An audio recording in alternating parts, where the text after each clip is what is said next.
So it was probably 2 years ago when I first like came across the energy compensation research.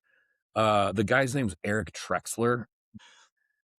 He's not a bodybuilding guy at all. He doesn't do anything with bodybuilding. He's a PhD in I forget like the actual uh area, something in like anthropology, but at Duke University. And he was like an integral part of the energy compensation research.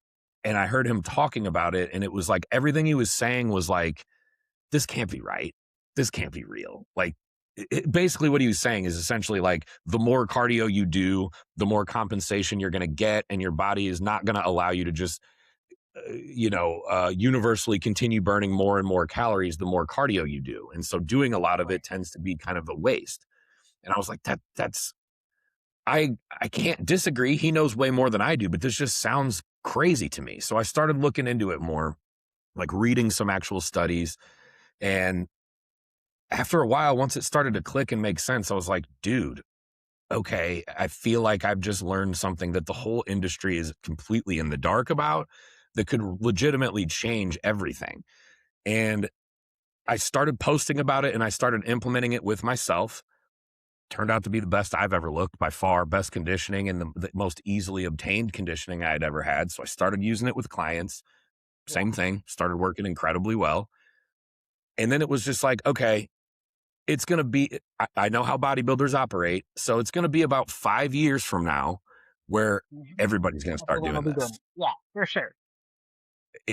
For between now and then, there's just going to be nothing but pushback. Like everyone's just going to say, that's bullshit. You're wrong. And then they'll point to some elite caliber past pro and say, well, they did cardio. Look at them. And it's like, well, dude, if that's your entire argument, my argument is essentially there's like that I'm aware of like 7 different studies. All of them are in agreement. They're from all over the world.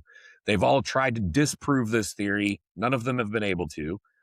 I've tried it the way that everyone else does it, and also tried it without the cardio and gotten better results myself without it.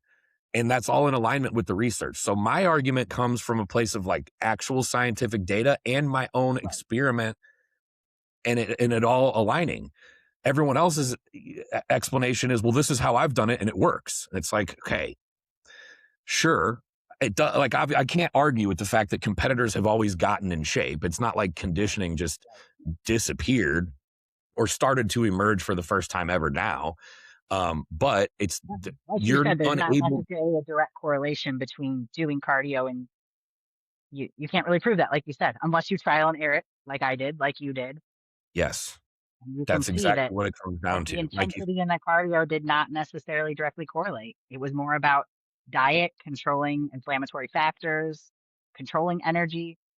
Um, and like I've heard you kind of talk about, people would crank out their hour of cardio in the morning and hour of cardio at night and sit on the couch in between because they're so tired. And yes, that I was that athlete in the past. Like yep. I didn't want to move after cranking out my 60 to 90 minutes of cardio that day. So definitely even just nutrition partitioning, insulin, hormones, like you're just doing so much more and better for yourself by spreading those steps out throughout the day instead of just cranking out an intense hour of cardio. 100% accurate.